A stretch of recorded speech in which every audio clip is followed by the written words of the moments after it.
여러분, 오늘 본문은 성경의 모든 사건 가운데 가장 비극적인 사건입니다. 가장 성경에서 찾을 수 있는 비참한 사건입니다. 오늘 가나안 정탐으로 인해서 이스라엘 백성 250만 명은 다 광야에서 죽어야만 했습니다. 여러분, 하나님께서는 이스라엘 백성들에게 가나안 땅을 선물로 주셨습니다. 그런데 왜 그것을 자신들의 유업으로 받지 못하고 성취하지 못하고 광야에서 다 죽어야만 했을까요?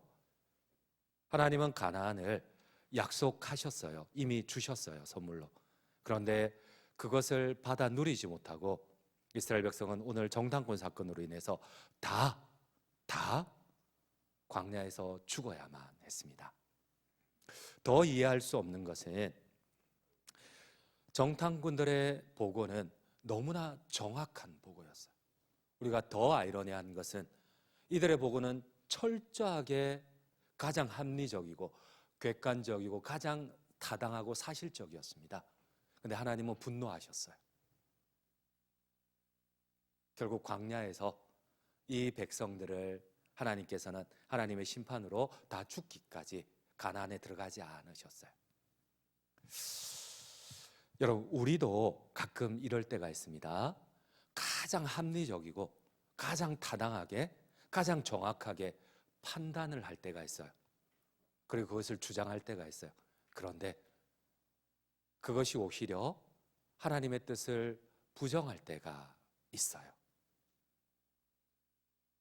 오늘 이스라엘 백성들은 가장 객관적이고 가장 정확한, 오히려 그 정확하고 가장 타당한 결론이 하나님을 분노하게 하고 결국은 약속을 받았지만, 선물을 받았지만 누리기는커녕 오히려 성취하지 못하고 광야에서 심판으로 다 죽어야만 했어요. 여러분, 이유가 무엇일까요?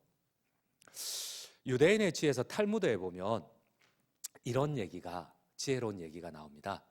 하나님이 인간을 창조하실 때, 눈을 만드실 때에 검은 눈동자와 흰 자위, 하얀 흰 자위로 이렇게 구분을 하셨다고 해요. 그리고 특별히 이 하얀 흰 자위로 사물을 보는 게 아니고 검은 눈동자로, 이 새카만 눈동자로 사물을 보게 하신, 시선을 보게 하신 이유가 있다는 겁니다.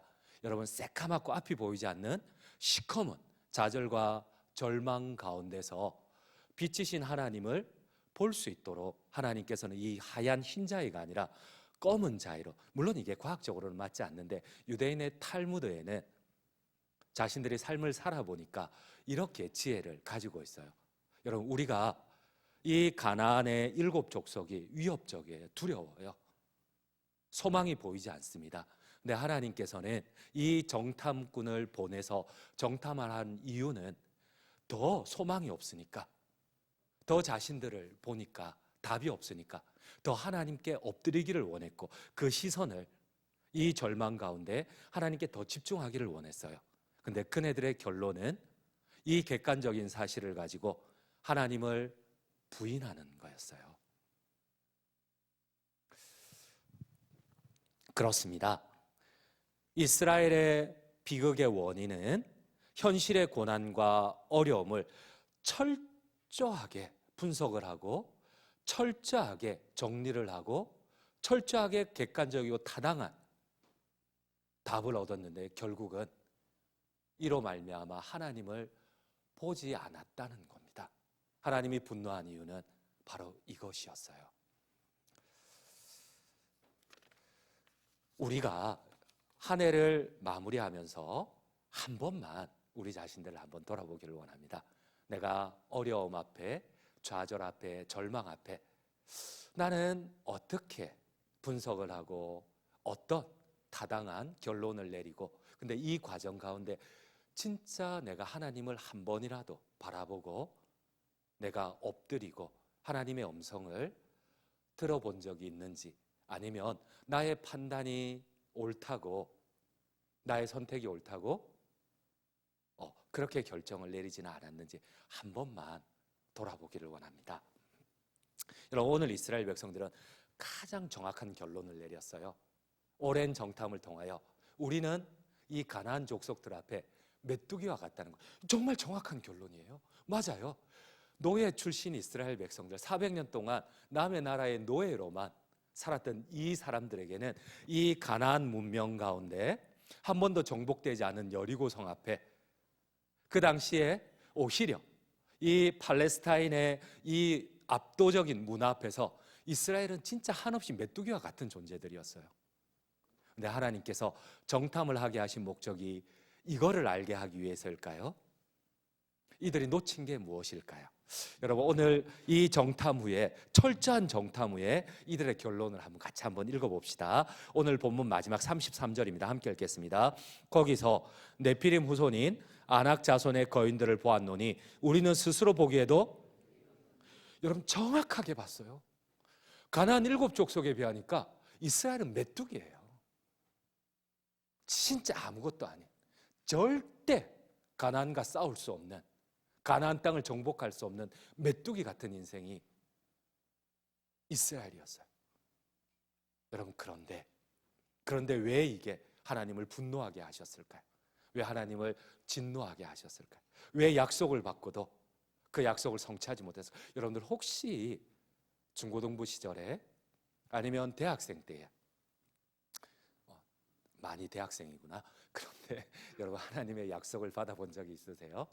근데 그 약속이 성취되지 못하고 중간에 혹시 이스라엘 백성들처럼 하나님의 가나안을 약속받았지만 그것이 오히려, 그 약속이 오히려 하나님의 징계나 심판으로 끝나진, 아직까지 젊으니까 여하튼 여러분, 왜 그렇게 될까요? 왜 이스라엘 백성들은 약속을 유업으로 받았지만 그러나 그 약속을 성취하지 못하고 오히려 하나님의 징계와 하나님의 심판으로 끝이 날 수밖에 없었을까요? 하나님은, 여러분 가끔 우리가 이 생각을 한번 해봅시다. 하나님은 가나안을 약속하셨어요. 적과 꿀이 흐르는 가나안을 약속하셨는데 하나님께서는 정반대의 행동을 하세요. 여러분, 하나님 이런 말씀을 하세요. 내가 홍해 길로 가면은, 지중해 길로 가면은 이스라엘 백성들이 이 노예 생활을 하던 고센 지방에서 이 지중해 길로 가면은 딱 4일이면은 약속의 땅 가나안에 들어갈 수가 있어요. 근데 하나님은 약속의 땅에 간다 해놓고 반대 방향으로 홍해를 가르고 시나이 반도 아래쪽으로 내려오셨어요. 여러분, 이 진리를 잘 아셔야 돼요. 우리 생각에는 항상 하나님의 약속 가나안에만 집중되어 있는데 하나님은 이 가나안을 받기 위해서 이스라엘 백성들을 반대 방향으로 데리고 오셨어요. 이게 이해가 안 돼요. 지중해 길로 올라가면 4일이면 들어갈 수 있는 가나안인데 하나님도 직접 성경에 그런 말씀을 하세요. 내가 지중해 길로 가면은 4일이면 가나안 땅에 들어갈 수 있는데 나는 너희를 홍해를 가르고 시나이 반도 아래쪽으로 데리고 가고, 또 심지어 시내산에서 여러분 이 쭉 올라가면은 14일이면 가나안 땅에 올라갈 수 있어요. 근데 하나님께서는 올라간 게 아니고 1년 동안 레위기를 가르치세요. 여러분, 이거를 잘 알아야 됩니다. 하나님의 약속 앞에 하나님이 원하는 게 있어요. 그 1년 동안의 훈련이 끝나고도 여러분, 하나님이 계속한 일들이 이거예요. 하나님의 구름이 떠오르면 이스라엘은 갈 수가 있어요. 근데 나는 더 빨리 가고 싶고 더 빨리 가나안 땅에 달려가고 싶은데 하루 종일 걸어도 광야고 물 한 모금, 풀 한 포기조차 찾을 수 없는 이 광야를 빨리 뛰어가고 싶은데 이 구름이, 날씨도 좋고 한데 힘도 있는데 구름이 멈추면 이스라엘은 멈춰야 돼요. 이게 신명기와 민수기의 기록이에요. 여러분, 왜 하나님은 가나안을 약속해 놓고는 거짓말쟁이처럼 반대길로 내려오셨을까요? 그것도 3일이면 4일이면 갈 수 있는 그 길을 1년 동안 질질 끌면서 14일이면 갈 수 있는 그 길을 또 올라가다가 조금만 이 구름이 멈추는데 멈추지 않으면 또 광야로 가서 몇 년이고 돌고, 왜 이렇게 하셨을까요? 여러분, 믿음이란 무엇일까요? 우리는 이 현실 가운데 내가 어떻게든 잘 판단하고 내가 정확하게 분석하고 내가 내린 결론대로 이루어지기를 원합니다. 그런데 하나님께서는 너희에게로부터 눈을 들어 하나님을 보라고 합니다. 그리할 때에 메뚜기와 같은 인생 가운데 내 삶이 하나님의 역사가 일어난다고 하십니다. 아멘이세요? 오늘 이스라엘 백성들이 놓친 부분이 이겁니다. 여러분, 이스라엘은 우리나라 경상남북도보다 약간 작은 땅입니다. 이 산맥을 따라 종주를 해도 3일이면 웬만한 건장한 청년들은 종주를 할 수가 있어요. 우리가 지리산모 종주하는데 3박 4일이면 종주하잖아요. 그것처럼 그 정도면 할 수 있어요. 일주일이면 상세하게 이 이스라엘 땅을 정탐을 할 수가 있어요. 근데 오늘 성경에 보니까 40일을 정탐했대요. 7배를 정탐을 했대요. 6배를.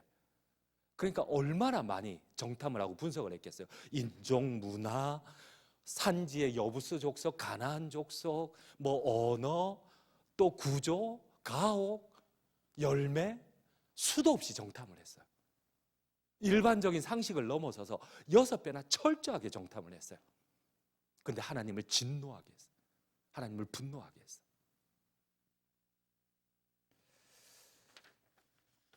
여러분, 하나님은 이스라엘에게 이렇게 얘기하세요. 내가 너에게 선물로 이미 준 땅 완료형이라고 가나안이 되어 있어요. 그런데 이스라엘은 계속 반박을 해요. 우리가 정탐을 하고 보니까 이거는 하나님이 우리를 죽이려고, 우리를 삼키려고 데리고 간 악한 땅이라는 거예요. 우리 한번 하나님의 표현과 이들의 표현을 같이 한번 봅시다. 우선 하나님께서는 오늘 본문이 처음 시작되는 2절에 보면 다음과 같은 말씀을 하세요. 우리 13장 2절입니다. 함께 읽겠습니다. 사람을 보내어 내가 이스라엘 자손에게 주는 가나안 땅. 여러분, 하나님이 주신 가나안 땅이에요. 하나님이 선물로 주신 축복의 땅이에요. 근데 이스라엘은 하나님 앞에 계속 부정을 해요. 정탐을 하면 할수록, 더 분석하면 분석할수록, 더 객관적으로 살펴보면 살펴볼수록 계속 하나님한테 딴지를 걸어요. 하나님 계속 내가 너에게 선물로 준 땅이라고 그래. 내가 너에게 준 이미 완료로 주신 축복의 땅이라고 그래. 근데 이스라엘은 계속 악평을 하고 계속 하나님을 부정을 해요. 우리 한번 이스라엘의 표현을 한번 봅시다. 우리 31절부터 한번 읽어볼게요. 31절부터 함께 읽겠습니다. 31절입니다. 그와 함께 올라갔던 사람들은 이르되 우리는 능히 올라가서 그 백성을 치지 못하리라. 그들은 우리보다 강하니라. 이제 조금 더 가면 이런 말도 합니다. 27절도 한번 읽어보겠습니다. 27절입니다. 모세에게 말하여 이르되 당신이 우리를 보낸 땅에 간즉 과연 젖과 꿀이 흐르는데 이것은 그 땅의 과일이니이다. 여러분, 여기에 보면은 하나님이 주신 땅이 아니고 모세가 보낸 땅이라고 해요. 그리고 이렇게 말한 이유를 다음과 같이 얘기를 해요. 여러분, 하나님이 가나안은 주신 땅이지 모세가 보낸 땅이 아니에요. 그리고 그 이유를 이렇게 얘기를 해요. 32절을 같이 한번 읽도록 하겠습니다. 32절입니다. 이스라엘 자손 앞에서 그 정탐한 땅을 악평하여 이르되 우리가 두루다니며 정탐한 땅은 그 거주민을 삼키는 땅이요 거기서 본 모든 백성은 신장이 장대한 자들이며. 여러분, 여기에 보니까 하나님이 주신 선물을 악평을 해요. 그리고 이렇게 하나님이 우리에게 주신 땅, 우리를 보내는 땅이라고 얘기하지 않고 모세 네가 우리를 죽이려고 보내는 땅이라는 거예요. 삼키는 땅이라는 거예요. 계속해서 하나님의 약속을 부정을 해요. 여러분, 하나님께서 이 가나안을 약속해 놓고 왜 그들을 가나안에 들어가지 못하게 하시고 광야에서 다 죽게 하셨을까요? 여러분, 우리 또 한번 읽어봅시다. 28절입니다. 28절을 한번 읽어봅시다. 그러나 그 땅 거주민은 강하고 성읍은 견고하고 심히 클 뿐 아니라 거기서 아낙 자손을 보았으며. 여러분, 이거 다 맞는 말이에요. 이 사람들 정확하게 봤어요. 정확하게 분석하고 정확하게 결과를 냈어요.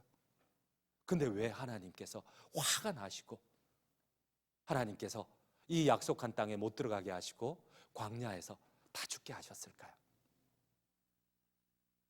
여러분, 혹시 우리는 가끔 정확하게 판단하고 분석하지만 그러나 우리가 먼저 하나님 앞에 엎드리지 않겠습니까?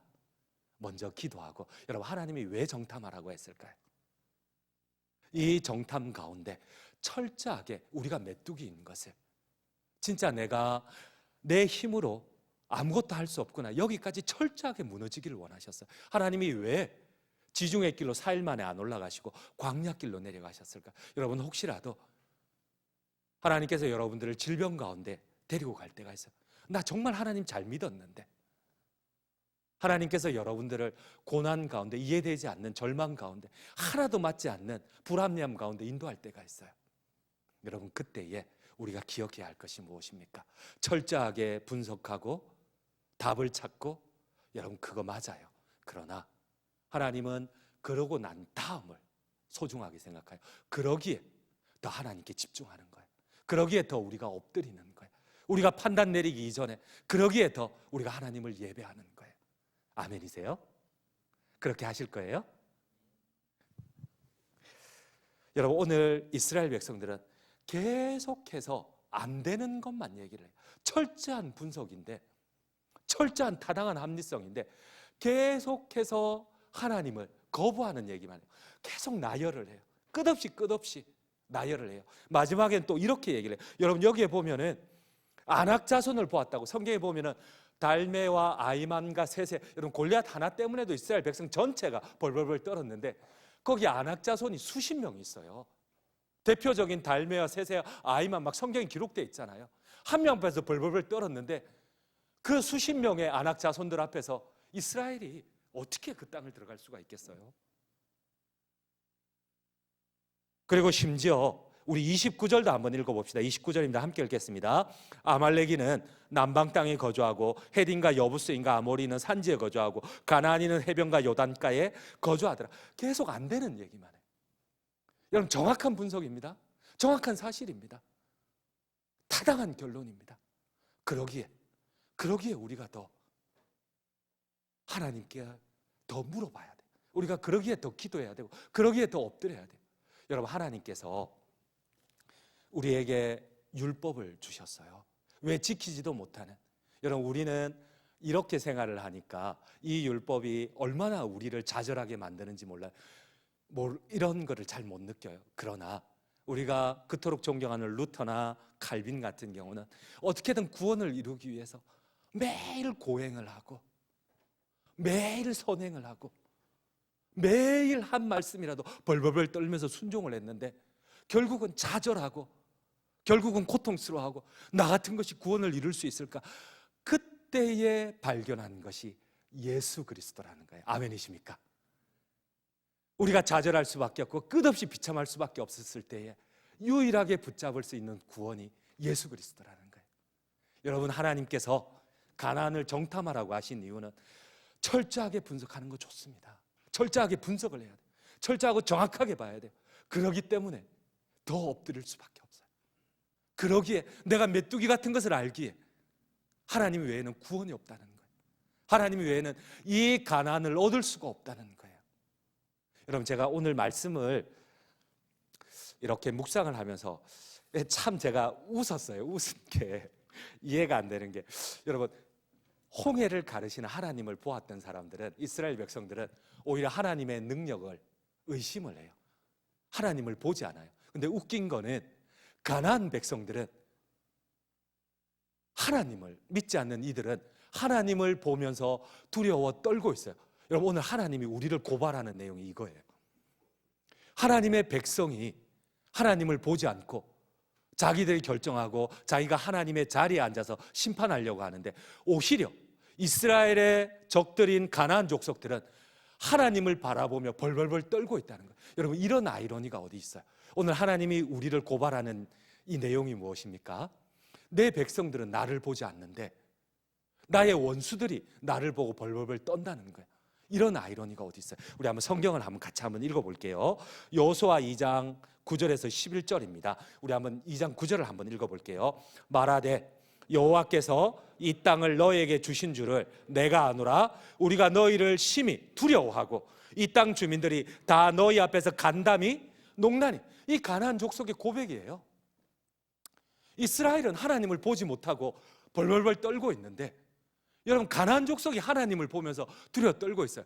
여러분 노예 백성인 이스라엘을 보고 두려워 떨까요? 아니요. 가나안 족속들은 이스라엘 두려워 떨지도 않아요. 이스라엘에게 있는 하나님을 보았기 때문에 그래요. 그래서 그들은 간담이 녹았어요. 우리 성경을 계속 한번 읽어봅시다. 이 가나안 족속들의 시선을 여러분 참 웃기지도 않을 것 같아요. 하나님이 보시기에 하나님을 믿는 백성들은 하나님을 보지 않아요. 근데 오히려 하나님의 원수인 가나안 족속들이 하나님을 보면서 두려워 떨고 있다는 거예요. 우리 한번 10절을 한번 읽어볼게요. 10절입니다. 이는 너희가 애굽에서 나올 때에 여호와께서 너희 앞에서 홍해 물을 마르게 하신 일과 너희가 요단 저쪽에 있는 아모리 사람의 두 왕 시온과 옥에게 행한 일 곧 그들을 전멸시킨 일을 우리가 들었음이니라. 우리가 듣자 곧 마음이 녹았고 너희로 말미암아 사람들이 정신을 잃었나니 너희의 하나님 여호와는 위로는 하늘에서도 아래로는 땅에서도 하나님이시니라. 아멘이십니까? 가나안 족속들은 듣기만 들어도 하나님을 바라보며 두려워 떨고 있는데 이스라엘 백성들은 직접 홍해가 갈라지는 것을 보면서도 하나님을 보지 않아요. 우리가 가끔 실수하는 부분이 이 부분이에요. 우리는 하나님을 알면 알수록 더 하나님을 보는 게 아니라 계속 내가 그 자리에서 판단하려고 하고 내가 그 자리에서 결정하려고 해요. 근데 의외로 반대로 하나님의 역사를 보고 살아계심을 보고 매일마다 만나와 매출하기를 보았던 사람들은 하나님을 보지 않아요. 하나님의 백성들은 하나님을 보지 않아요. 근데 오히려 가나안 족속들은 듣기만 들어도 하나님을 바라보면서 두려워하고 있어요. 그래서 하나님이 오늘 우리를 고발하고 있다는 거예요. 너희는 어떠한지 한번 자신을 살펴보라는 거예요. 우리 한번 PPT 하나만 보고 결론을 내리도록 할게요. 여러분들 아마 한 번쯤은 보았을지 모르겠어요. 지거 지글러입니다.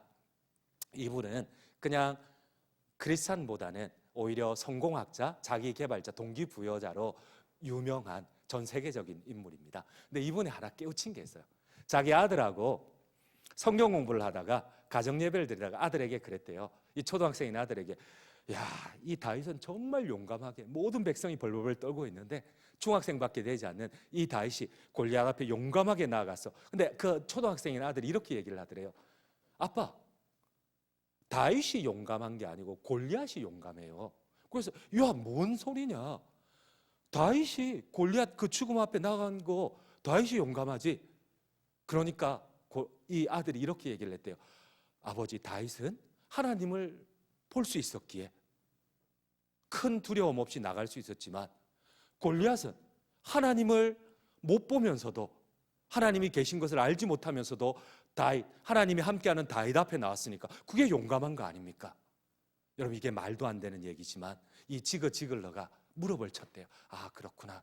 내가 두려워할 것은 지금까지 골리앗 앞에 두려워했는데 내가 정작 두려워할 것은 하나님을 보지 못하는 것을 내가 두려워해야 되겠구나.